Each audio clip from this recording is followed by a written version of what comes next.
Hey guys, Remy here with your third stimulus check update and stimulus package update. So yesterday was a very big day in the House because the Budget Committee finally passed the bill as is, the stimulus package passed as is, and now it will go to the House Rules Committee, and then this Friday, according to Nancy Pelosi, is when we should expect it to be voted on the House floor. This is big. So this Friday, they said Friday or Saturday, it will finally be voted on the House floor, and then it moves on to the Senate. So let's talk more of details about exactly what's going on. Right after you please hit the like button on the video and subscribe to the channel if you haven't already. So let's see what's happening here. So President Joe Biden's $1.9 trillion stimulus package advanced out of the House Budget Committee on Monday and is now set for a full House vote later this week. Monday's markup proceedings was one of the final steps in the House's reconciliation process, which will allow Democrats to muscle the bill through the chamber without GOP support. So we know that they don't need any Republican support in the House and pretty much in the Senate to pass this thing through. The bill's fate now moves to the House Rules Committee, essentially a formality, so nothing to worry about here from the Rules Committee in the House. It will just move straight forward and go to a vote on the House floor. Like it says here, then it will move to the House floor where Democrats, led by House Speaker Nancy Pelosi, are expected to pass it along party lines Friday or Saturday.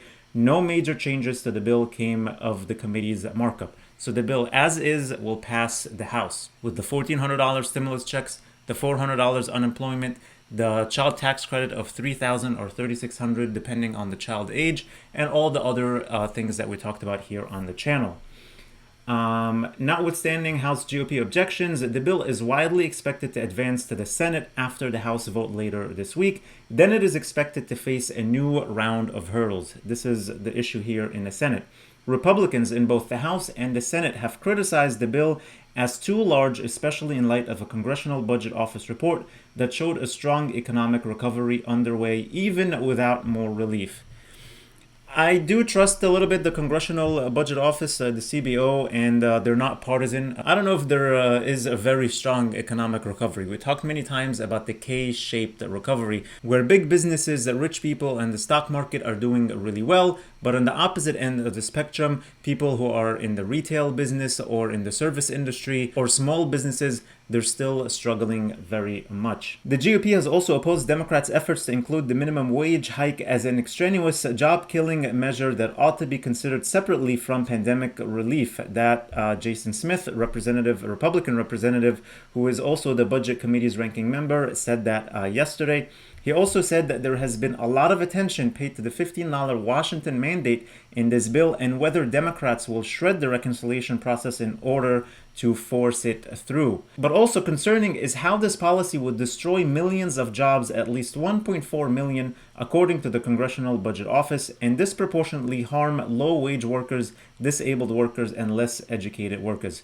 So this, the CBO, the Republicans are going to take one part of it and the Democrats are going to take one part of it. So the Democrats are saying they will help 900,000 people to be lifted up from poverty, but the Republicans will pick the part where it says that it will take away 1.4 million jobs. So obviously there's pros and cons to the minimum wage going up to $15.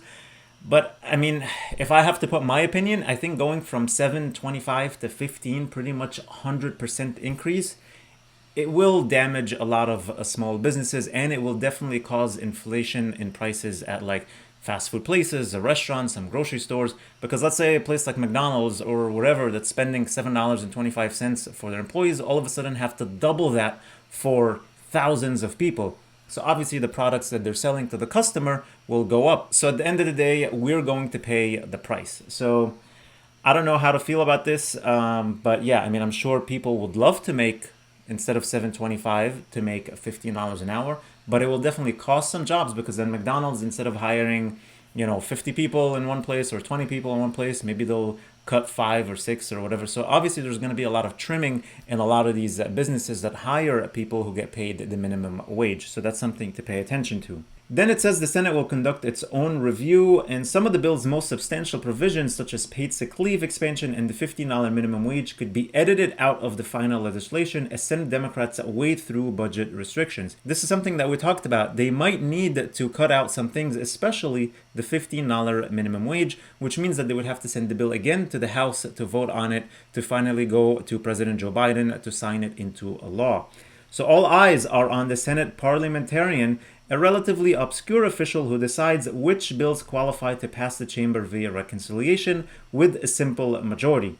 The parliamentarian's job will be to determine whether Biden's relief bill, including the $15 minimum wage hike, meets the standards of the Byrd Rule, a provision that outlines which bills do and do not qualify to pass under reconciliation. And if you remember, the reason that we're saying the $15 minimum wage should not pass under reconciliation is because we thought it doesn't affect the federal budget. But the CBO, the Congressional Budget Office, came out with a report where they had a sentence there, and I highlighted it to you in one of my other videos, where it says that the $15 will affect the federal budget. So if the parliamentarian looks at this report and says, oh, the $15 minimum wage will affect the federal budget, which means it can pass under budget reconciliation, then she might say it's okay, and then the Senate can just go vote on it and need a simple majority and pass it through.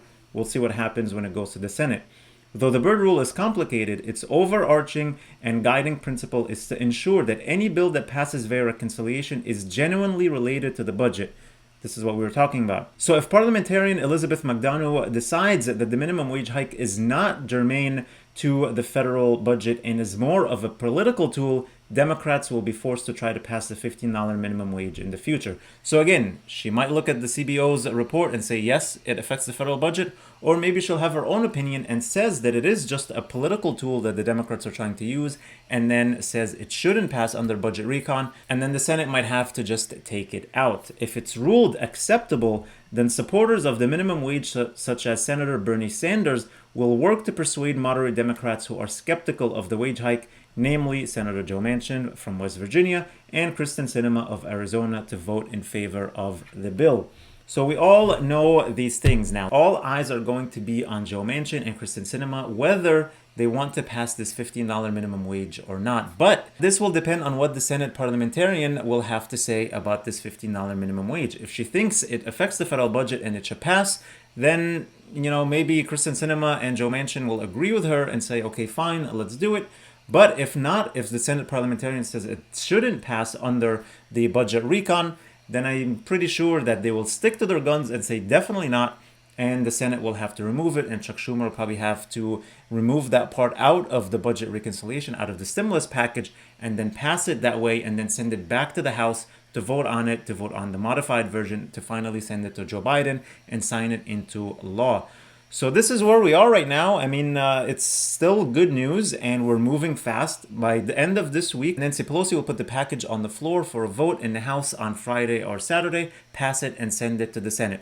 So this week, I wouldn't worry too much. I think everything will move smoothly until the end of the week. Everything will depend on what's going to happen in the Senate, especially with the parliamentarian deciding on whether to include or not include the $15 minimum wage.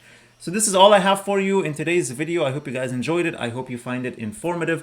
Thank you so much for watching. I really appreciate you all. Please hit the like button on the video, share this video with your friends and family, and subscribe to the channel if you haven't already, and click that notifications bell to be notified whenever I publish new videos and new content for you. Also, make sure to check the links in the description for the Yara savings account, where if you open an account and deposit as little as $25, you'll get 100 tickets for a chance to win up to $10 million. There's also the link for Webull Investment, where if you open an account and deposit $100, you'll get free stocks. Thank you guys again for watching. Please stay safe, stay healthy, and I'll see you in the next video.